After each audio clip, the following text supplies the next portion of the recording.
Salut à toi, ça fait un moment que tu es sur Internet et tu peines à avoir des résultats concrets. Ou bien peut-être tu es débutant, tu veux te lancer sur Internet. Reste bien jusqu'à la fin de cette vidéo car je vais partager avec toi 5 erreurs à éviter lorsque tu veux lancer ton business en ligne. Avant d'entrer dans le vif du sujet, je vais te demander deux choses. Premièrement, si tu es nouveau sur ma chaîne, bienvenue. N'hésite pas à cliquer sur le bouton t'abonner et activer les cloches de notification histoire d'être informé chaque fois que je ferai de nouvelles vidéos. Car sur cette chaîne, je partage généralement du contenu pour permettre à des personnes de créer leur business en partant de zéro, même si elles sont débutantes.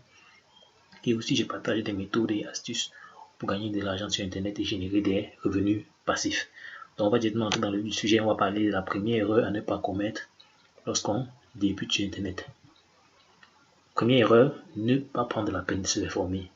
Généralement, beaucoup de personnes débutent sur Internet mais ne savent pas quoi faire. Quand on ne maîtrise pas un domaine, il est important de se former auprès de ceux qui maîtrisent le domaine en question. C'est pourquoi il est important de se faire former lorsqu'on démarre en ligne.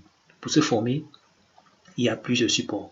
Vous pouvez soit lire des ouvrages et e-books, regarder des vidéos sur Internet, que ce soit sur YouTube. Et, du moins, il y a tellement de possibilités pour se former.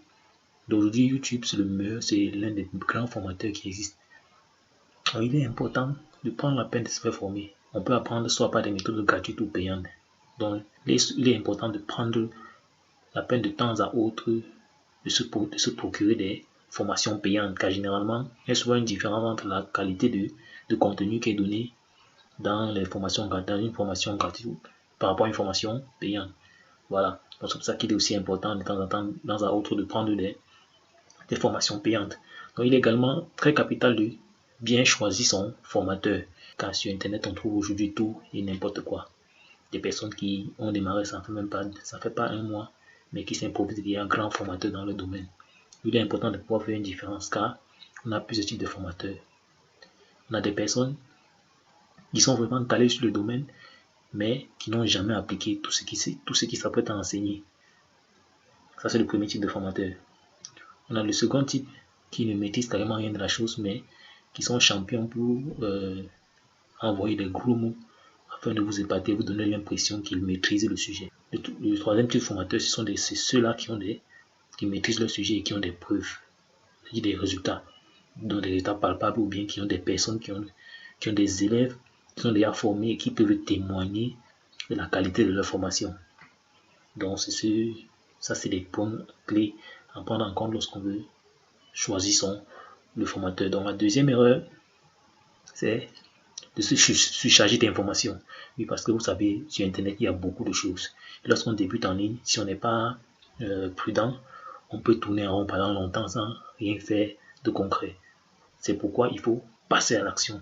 Lorsque vous apprenez quelque chose dans le domaine dans lequel vous avez décidé de vous lancer, il est important de passer à l'action. Si par exemple c'est sur YouTube que vous voulez vous lancer, si aujourd'hui vous avez appris comment créer une chaîne YouTube, passez directement à l'action, créer une chaîne YouTube et améliorer au fur et à mesure. Chaque fois, chaque nouvelle chose que vous allez apprendre, vous allez pouvoir ajouter à la première en améliorant. Mais si vous voulez connaître tout avant de vous lancer, vous n'allez finalement rien faire, parce que chaque fois vous allez avoir une nouvelle information sans l'avoir appliquée, une autre information va venir se coupler à celle-là et vous serez en fait embrouillé. Donc il est important de passer à l'action. Ça c'est le point clé, parce que beaucoup de personnes, elles ont même reçu des bonnes formations mais ne sont jamais passées à l'action. On sait que c'est l'action qui produit le résultat. Sans action, il n'y a aucun résultat possible. Donc il y a également, il faut appliquer ces formations-là au fur et à mesure, comme je disais tantôt. Oui.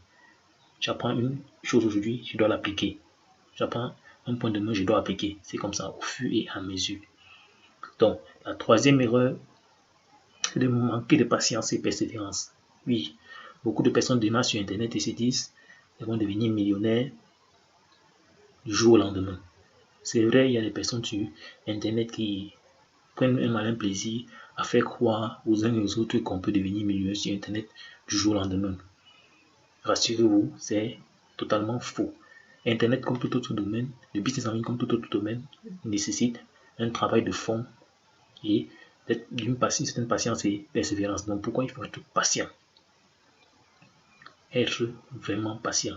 Ce n'est pas pour dire qu'on ne peut pas réussir sur Internet rapidement, mais d'une personne à l'autre, Le temps de latence avant d'avoir des vrais résultats peut varier. C'est pourquoi il est important d'être patient, de persévérer. Tant que vous savez que vous êtes en train de faire la bonne chose à faire, il faut persévérer. Continuez de persévérer jusqu'à ce que vous obteniez ce pourquoi vous êtes lancé sur Internet. Alors, si vous abandonnez, vous aurez perdu votre temps, votre argent et je ne sais pas quoi d'autre. Voilà, il est aussi important d'accepter les échecs. Car, comme on le dit souvent, il n'y a pas de succès sans échec. Il est important d'accepter les échecs. Les échecs font partie intégrante du chemin pour aller au succès. Donc, on ne peut pas aller au succès sans échouer de temps à autre. Et également, si on regarde l'échec du bon angle, on pourra apprendre de ces échecs et sortir de cette situation encore plus grandie et plus fort. Voilà. Donc, le dernier point, c'est être focalisé et éviter le syndrome de l'objet brillant. Pourquoi je dis d'être focalisé? Parce que nombreuses sont les personnes qui se lancent également sur Internet et veulent tout faire à la fois. Je commence peut-être avec le e-commerce. À peine un mois est passé, j'entends parler peut-être de l'affiliation. Je décide de me lancer en affiliation. 2 jours passent, j'entends parler du dropshipping. Je me lance du dropshipping. Ce qui fait que tu vas sauter de domaine en domaine sans vraiment rien maîtriser, sans vraiment avoir de réels résultats nulle part. C'est ce que j'appelle le syndrome de l'objet brillant. Donc, la 4e erreur, c'est mal choisir son business model. Ça, c'est aussi un point important. Lorsqu'on veut se lancer sur Internet, il est important d'avoir un business model qui est clair pour nous. Si on n'a pas de business model véritable, on va tourner en rond sur Internet sans savoir ce qu'on est en train de faire. Car Internet est un milieu qui est vaste. Il y a beaucoup de business en ligne. Il est important pour tout un chacun de se lancer dans son espace à lui, afin d'avoir des résultats plus intéressants. Dans la description, je vais laisser le lien vers la vidéo qui vous donne les étapes pour monter un business en ligne rentable.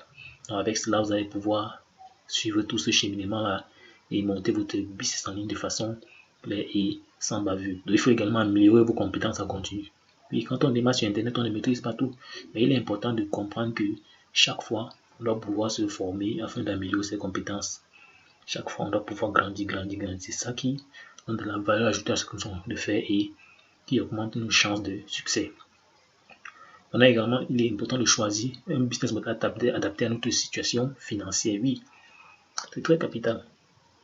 Par exemple, si tu démarres sur Internet, il y a les business que tu peux démarrer sur Internet en partant de zéro. Et certains où tu as besoin d'un capital de départ pour commencer. Du coup, le business model que tu dois choisir doit être adapté à ta situation financière à cet instant présent-là. Donc, c'est pour ça qu'il est important de choisir un business model adapté à sa situation financière. La 5e erreur, c'est de ne mal choisir sa niche ou ne pas avoir de niche spécifique. C'est ça. Des fois, les personnes démarrent sur Internet et se mettent à faire tout à la fois. Ce qui fait qu'elles n'ont pas vraiment de réels résultats. Ou bien même si elles ont des résultats, ce n'est pas grand-chose. Il est important de bien choisir sa niche. Quand on est bien niché, on a des résultats très intéressants. Et pour ceux qui ne connaissent pas ce qu'on appelle la niche en fait c'est une part de marché. Il y a une vidéo en description qui vous apprend les étapes pour monter un business en ligne de façon rentable. C'est dans la description, vous pouvez aller là-bas regarder. Tout ça est expliqué à ce niveau-là. Vous devez également développer un business exclusivement autour de cette niche-là. C'est capital. Vous ne pouvez pas démarrer sur Internet, vous avez peut-être choisi la niche du voyage, mais vous êtes en train de parler plutôt de la finance. Ce n'est pas cohérent. Du coup, il est important que quand vous démarrez sur Internet, développez votre business autour de la niche que vous avez choisie. Pour t'aider également pour limiter les erreurs que tu peux commettre, tu peux aller dans la description et récupérer cet e-book qui est 60 idées détaillées de business rentable sur Internet. Ça te permet de lancer ton business de façon un peu plus sereine. Parce que ayant déjà des business models assez définis, tu pourras facilement choisir celui qui te sied le mieux. Donc j'espère que la vidéo t'a plu. Si tu as aimé ce qui a été partagé dans la vidéo, je t'exhorte à cliquer sur le bouton t'abonner. Tu cliques sur le bouton t'abonner et tu actives la cloche de notification si tu veux être chaque fois informé lorsque je ferai de nouvelles vidéos. N'hésite pas à partager la vidéo à tous tes contacts. À ma prochaine vidéo. Ciao, ciao.